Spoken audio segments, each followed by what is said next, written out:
Halo viewers, barangkali Anda pernah mendengar sebuah organisasi super rahasia bernama Illuminati. Dalam beberapa tahun belakangan, fenomena Illuminati benar-benar menjadi isu global. Meski demikian, kita tak benar-benar tahu sebenarnya organisasi yang berdiri di abad ke-18 ini. Lalu apa saja misinya? Lalu anggotanya siapa saja? Ada beberapa fakta dari Illuminati yang tidak banyak diketahui orang. Beberapa di antaranya akan membuat Anda tercengang, tak percaya, manis, dan membahas satu persatu dari 10 fakta organisasi Illuminati yang belum banyak diketahui oleh orang. Yang pertama, mereka ada di mana-mana, bahkan mungkin di Indonesia. Illuminati telah berbaur dengan sangat sempurna di organisasi besar di seluruh dunia. Mereka masuk ke pemerintah Amerika, NATO, PBB, bahkan gereja suci di Vatikan. Selain itu, mereka juga menyebarkan anggotanya di Hollywood dan beberapa media besar di dunia. Penyebaran yang dilakukan oleh pemimpin Illuminati sangatlah terorganisir. Obsesi mereka dalam menguasai dunia agaknya semakin mendekati kenyataan. Banyak sektor di dunia ini yang telah dikuasai oleh Illuminati. Bahkan orang-orang pandai di kampus mentoring dunia Indonesia sepertinya sudah disusupi, terutama kalangan high class.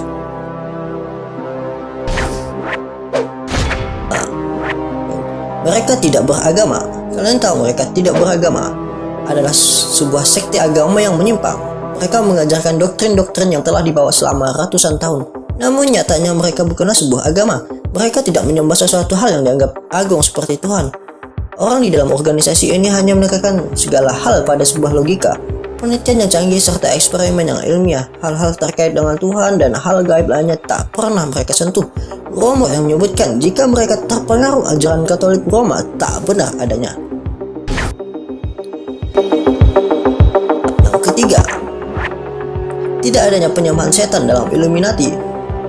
Karena kita sering menganggap Illuminati adalah ajaran agama sesat, Satan selalu dikaitkan dengan apa yang mereka sembah. Padahal Illuminati hanya sebuah organisasi besar, terstruktur yang lebih mempercayai sebuah ilmu pengetahuan daripada sebuah keyakinan yang tak jelas wujudnya. Jadi bisa dibilang menganggap Illuminati sama dengan penyembahan setan adalah salah. Mereka tak menyembah apa-apa, yang mereka inginkan adalah menguasai dunia dan membuat semua orang di dunia tak lagi memiliki agama. Yang keempat, penyebar banyak teori konspirasi. Banyak sekali teori konspirasi yang muncul di dunia ini, mulai dari kasus pembunuhan, UFO, hingga masuk ke dalam ranah film. Konspirasi ini menyebar dengan sangat cepat dari media. Mereka menggiring opini masyarakat akan sepaham dengan mereka.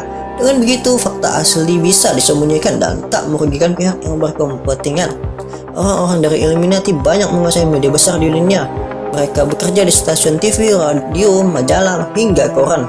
Tugas mereka adalah membuat masyarakat cepat percaya dengan mereka. Akhirnya terbagilah opini masyarakat, sehingga yang terjadi di Indonesia saat ini, media suka menggiring opini masyarakat untuk pihak-pihak tertentu. Yang kelima, simbol asal Illuminati. Kita selalu menganggap jika simbol dari Illuminati adalah all-seeing eye, atau mata yang bisa melihat segalanya. Mata ini biasanya berada di puncak sebuah piramida atau limas. Namun tahukah Anda jika sebenarnya simbol asli dari Illuminati adalah All of Minerva? Simbol ini merupakan perwujudan dari pengetahuan, kebijaksanaan, ilmu, dan memahami sebuah wawasan. Owl atau burung hantu sendiri merupakan simbol dari kebijaksanaan. Ia juga sekarang hanya sebuah bentuk baru, akan terlihat lebih misterius dan dipercaya banyak sekali pengikutnya. Yang keenam, Freemason tidak sama dengan Illuminati. Kita sering menganggap jika kedua organisasi ini adalah sama. Namun sebenarnya Illuminati dan juga Freemason didirikan oleh orang yang berbeda. Meski demikian, dalam beberapa hal mereka selalu terkait satu sama lain. Hal inilah yang menjadi misteri sampai sekarang. Freemason akhirnya memilih mengakui dirinya sebagai cabang dari Illuminati. Hal ini didasarkan pada banyaknya ajaran dan juga prinsip antar kedua organisasi yang sama. Satu hal yang menjadi pembeda Freemason dan Illuminati adalah Freemason tak melakukan perekrutan anggota besar-besaran seperti yang Illuminati lakukan. Ketujuh, ada sistem kelas dan tingkatan dan Illuminati. Illuminati adalah organisasi yang sangat besar, meski banyak misteri dalamnya. Dalam tatanan organisasi, ternyata mereka juga mengenal adanya tingkatan hierarki. Secara garis besar, mereka membaginya dalam 3 golongan besar sesuai dengan kemampuan dan juga pengaruhnya bagi organisasi. Seperti inilah kira-kira organisasinya. Kelas pertama diberi nama The Nursery atau mereka yang baru saja masuk. Pengaruh yang diberikan juga belum besar. Yang kedua diberi nama The Masonic, adalah mereka yang anggotanya yang mampu memberikan pengaruh cukup baik.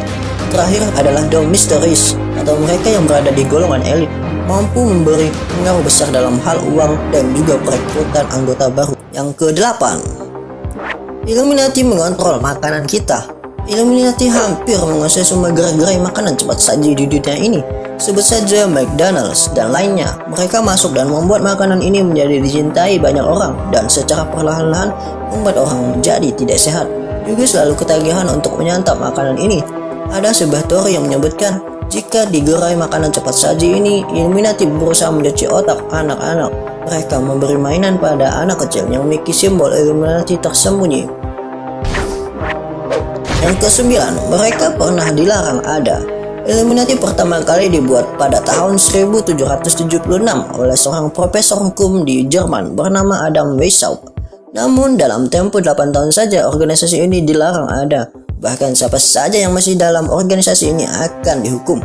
Pada tahun 1985, organisasi yang sifatnya rahasia tak boleh berdiri karena dianggap akan melakukan kejahatan. Kejadian ini dianggap sebagai teori jika Illuminati telah hancur sejak lama dan saat ini hanya isu saja yang muncul. Meski demikian, ada juga yang mengatakan jika Illuminati adalah organisasi licik, mereka akan melakukan apa saja asal rahasianya tetap aman, termasuk membuat berita tentang kehancurannya.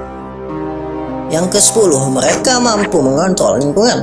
Illuminati memiliki sebuah alat bernama The High Frequency Active Auroral Research Program atau biasa disingkat dengan HAARP. Dengan alat ini, Illuminati mampu mengontrol iklim dunia dengan keinginannya. Bahkan mereka bisa menurunkan hujan salju, badai, dan hawa panas dalam sekali pencet tombol. Proyek ini dipercaya telah diawasi oleh seseorang dengan tingkat tinggi di militer Amerika. Alat ini mampu memanipulasi gaya magnetik bumi. Dengan begitu, mereka juga mampu mengontrol emosi manusia yang ada di bumi serta alamnya. Mengerikan sekali, bukan? Tapi percaya atau tidak, hanya kalianlah yang menentukannya. Kami hanya menyediakan sebagai fasilitator untuk menjelaskan fakta-fakta yang beredar di masyarakat tentang Illuminati. Silakan klik subscribe biar makin tahu.